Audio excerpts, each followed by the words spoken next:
ભાવનગર જિલ્લાના વલ્લભીપુર તાલુકાના પાટના ભાલ ગામે સરપંચ વાઘેલા હરદેવસિંહ બળવંતસિંહ તથા ગ્રામજનો દ્વારા જે ફોરેસ્ટ દ્વારા દબાણને લઈને અરજી કરવામાં આવી હતી તે અરજીના અનુસંધાને ભાવનગર જિલ્લાના સિહોર પ્રાંત અધિકારી સાહેબ ભૂમિકાબેન આર વાટલિયા સાહેબ શ્રીની હાજરીમાં મામલતદાર સાહેબ પરમાર સાહેબ શ્રી તથા ફોરેસ્ટ અધિકારી RFO બારડ સાહેબ આ બાબતમાં ગ્રામ્ય સભામાં રૂબરૂ હાજર રહેતા ગ્રામજનોની સમક્ષ સરપંચ શ્રી દ્વારા પ્રાંત અધિકારી સાહેબ શ્રીને રજૂઆત કરવામાં આવી હતી કે અમારા પાટણ ગામનું જે ગોચર તથા સરકારી પડતર તથા ખેતરોના સીમના માર્ગને લઈને જે ફોરેસ્ટ દ્વારા જે જગ્યા ઉપર દબાણ કરવામાં આવે છે તેને જલ્દીથી દૂર કરવામાં આવે, જેથી અમારા પાટના ગામના સરપંચ શ્રી તથા સમસ્ત ગ્રામજનો દ્વારા રજૂઆત કરવામાં આવે।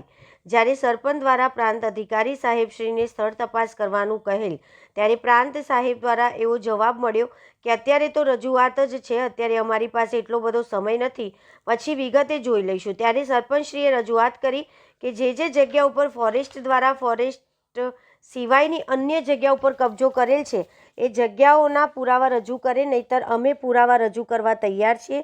જ્યારે પાટણ ગામનું પશુધન 5000 7000ની સંખ્યામાં પશુધન છે, જે પશુધનને ચરાવવા માટે તકલીફ પડે છે, તકલીફ દરમિયાન દબાણ કરેલ વિસ્તારના પશુ પ્રવેશ કરેલ હોય તો ભૂલથી પણ તો ફોરેસ્ટ ખાતા દ્વારા 2000થી લઈને 10,000 સુધીની વસૂલાત પશુપાલકો પાસેથી દંડ પેટે વસૂલાત ફોરેસ્ટ દ્વારા કરવામાં આવે છે। તો આવા બધા અન્ય ખેડૂતોના રસ્તાઓ તથા પશુપાલકોના પ્રશ્નોને ધ્યાનમાં લઈને આ પ્રશ્નનું નિરાકરણ જેમ બને તેમ વહેલી તકે એમને લોકોને ન્યાય તરીકે જવાબદારી અધિકારીઓ દ્વારા ગ્રામજનોને ન્યાય મળે એ માટે અમે જવાબદારી અધિકારી તથા સરકારશ્રી પાસેથી જેમ બને તેમ વહેલી તકે આ પ્રશ્નોનું નિરાકરણ આવે એવી આશા અને અપેક્ષા સાથે મીડિયા દ્વારા સરકારશ્રીનું ધ્યાન દોરવા બાબતે અમારી આ રજૂઆત મીડિયા દ્વારા સરકાર સમક્ષ રજૂ કરીએ છીએ। રિપોર્ટર દેવરાજભાઈ ડાભલા, બોટાદ।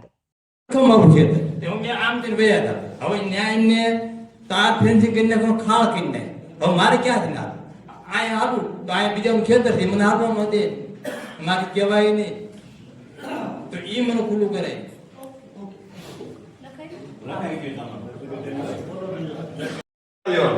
અને એક પણ સ્થળ ઉપર તમે અત્યારે આપણે સાચે જઈએ, જો કોઈ જગ્યાએ ઝાડવા ઉછીને લાવો તો આપણે એના ફોટા એટલે બરોબર છે। એટલે આ બધું અને જે જંગલની અંદર લાકડા કાપ્યા છે, કોલસા પાડ્યા છે, કોલસા લાકડા વાળા પાસે પૈસા લીધા છે, આ બધું તમામ રેકર્ડ બહાર કાઢો। તમે સમજી ગયા? તમે લાકડા કાઢ્યા તો તમારે એનો જે આંકડા આવ્યો લાકડા કે કોઈના પૈસા આવે ને તો સરકારની ટીમ જમા બોલવું પડે, બરોબર? એ બધા પુરાવા મારે ભેગા કરવાના, બરોબર? એ બધું આપ્યું તમને। અને અત્યારે આપણે સ્થળ ચકાસણીમાં જવાનું છે અને આ પાટના ગ્રામજનો જે લોકોએ મને પૂરા વિશ્વાસથી સરપંચ તરીકે ચૂંટેલ છે તો એ પ્રમાણે મારે એમની વતી મારા બધું કરવું। મારું નામ હરદેવસિંહ બળવંતસિંહ વાઘેલા છે। હાલ અત્યારે આપણે લાલજીભાઈ ગણેશભાઈ કાકડિયા પ્રાથમિક સ્કૂલ પાસે આપણે આખું ગ્રામ પંચાયત તથા પ્રાંત અધિકારી તથા વન વિભાગના અધિકારીઓ ભેગા થયા હતા। શું બાબત હતી ને શું વિગત હતી? એ પાટણા ગ્રામજનોનો એક ઘણા સમયથી ચાલતો એક પ્રશ્ન છે મૂંઝવતો, જે પ્રશ્ન સરપંચ તરીકે અત્યારે મને ચૂંટણીની અંદર વોટ આપીને લોકોએ મને જ્યારે સુકાન સોંપેલું છે તો એ અનુસંધાને મારી ફરજ પડે છે। અને ફોરેસ્ટ ખાતાનું જે ગૌચરની અંદર દબાણ છે, જે ફોરેસ્ટ ખાતું એ લોકોની જે જગ્યા દર્શાવે છે એ કોઈ જગ્યા એમની પાસે એના આધાર પુરાવા કોઈ છે નહીં, છતાંય ત્યાં અનામત જંગલના નામે બધા પશુપાલકો પાસે નાના મોટા દંડ હોય તો 10,000 ને 5,000 ને આવા દંડ વસૂલ કરે છે। જે એ લોકો દર્શાવે છે કે અમારી પાસે જંગલ છે કે અમારું ફોરેસ્ટ છે તો એના પુરાવા રજૂ આજે ન કર્યા। પ્રાંત સાહેબ પણ હતા, મામલતદાર સાહેબ પણ હતા, પણ તમામ સરકારી કર્મચારીઓ કેમ મિલીભગત થઈને અહીં આવીને પછી પબ્લિકની સમક્ષ ખાલી એક મિટિંગ કરવા માટે આવી ગયા હોય? અમે એ લોકોને ગામજનોએ રજૂઆત કરી કે ભાઈ તમે સ્થળ ચકાસવા માટે આવો, જે અમારી પાસે પુરાવા છે એ જોવો અને એમની પાસે પુરાવા છે એ જોવો। ત્યારે એ લોકોએ પ્રાંત સાહેબે, મામલતદાર સાહેબે, દરેક વ્યક્તિઓએ, સરકારી કર્મચારીઓ એવું કીધું કે અમારી પાસે અત્યારે સમય એટલો બધો છે નહીં। તો સમય નહોતો તો આ ગામજનોને એટલા બધાને ખોટા ભેગા કરીને અત્યારે બોલાવવાનું કારણ શું હતું? ગામજનો પાસે જે એમના વતી પુરાવા હું લઈને આવ્યો હતો તો એ પુરાવા તો એમને જોયા નથી.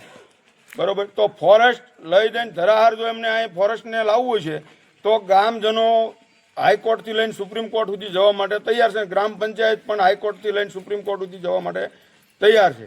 સરકાર પાસે આપણે શું માંગ છે?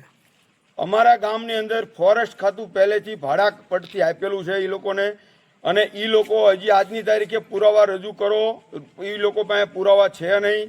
અને જે કોઈ ઠરાવો કરેલા હોય તો ઠરાવોને ફરીથી રિમાન્ડ કરેલા છે નહીં. અને જે 15 વર્ષ એમના પૂરા થઈ ગયેલા હોય ત્યાર પછીનું એમની પાસે કોઈ પણ રેકર્ડ હોય તો એમને આજે રજૂ કરવું હતું. આજે ગૌપાલકો પાસે કેવા પ્રકારના કેવા અને કેટલા રૂપિયા દંડ વસૂલવામાં આવે 5 ને 10 હજાર રૂપિયા 3,000 રૂપિયા આવી રીતે ગૌ પશુપાલકો પાસે વસૂલાત કરવામાં આવે છે. જે ગૌચરની જગ્યામાં જે ગયા હોય ઈવડાઈને તાર ફેન્સિંગ મારી દે મન ફાવે ને, તો તમે એની ઉપર કેમ લેન્ડ ગ્રેબિંગ નથી કરતા ભાઈ?